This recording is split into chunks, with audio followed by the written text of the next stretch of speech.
Imagine two of the greatest city-states of ancient Greece locked in a brutal struggle for supremacy. Athens, the beacon of democracy and culture, versus Sparta, the embodiment of discipline and military might. The Peloponnesian War wasn't just a fight for territory, it was a battle of ideologies, strategies, and sheer willpower that reshaped the ancient world.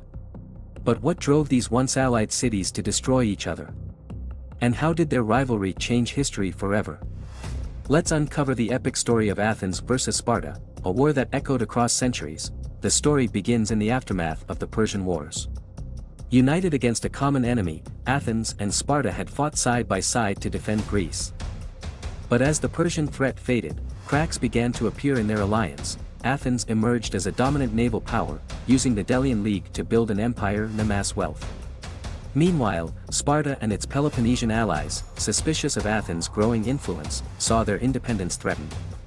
The tension grew unbearable, and by 431 BCE, the fragile peace shattered into open war. This was more than a war between armies, it was a collision of civilizations.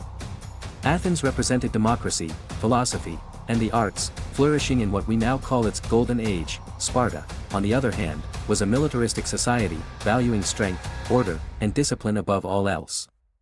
For Spartans, war wasn't just an obligation, it was their way of life. These stark differences fueled the animosity and made compromise impossible. The war unfolded in phases, beginning with the Aegospotamian War.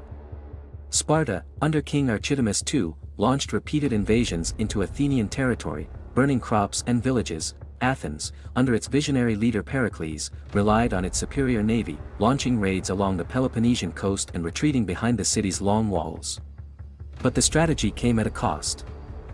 A devastating plague swept through overcrowded Athens, killing thousands, including Pericles himself, leaving the city vulnerable and leaderless. After years of stalemate, the war entered a new phase with the infamous Sicilian Expedition. Athens, hoping to expand its influence, launched a massive naval assault on Sicily, targeting the Spartan ally Syracuse, but the campaign was a disaster. The Athenian fleet was annihilated, and thousands of soldiers were captured or killed. This defeat emboldened Sparta, which, with support from Persia, built a powerful navy of its own. The balance of power had shifted, and Athens' empire began to crumble. By 405 BCE, the Spartan general Lysander dealt the final blow at the Battle of Aegospotami, destroying the Athenian fleet. Starved of resources and surrounded, Athens surrendered the following year. Sparta emerged victorious but at a great cost. Decades of war had left Greece fractured, weakened, and vulnerable to outside powers like Macedon, which would soon rise under Philip II and Alexander the Great. The Peloponnesian War was a tragedy of epic proportions. It pitted Greeks against Greeks, tearing apart the unity forged during the Persian Wars. The war exposed the dangers of hubris, ambition, and unrelenting rivalry, but it also left a lasting legacy. The accounts of Thucydides, a historian who lived through the war, offer timeless insights into the nature of power, conflict, and human behavior.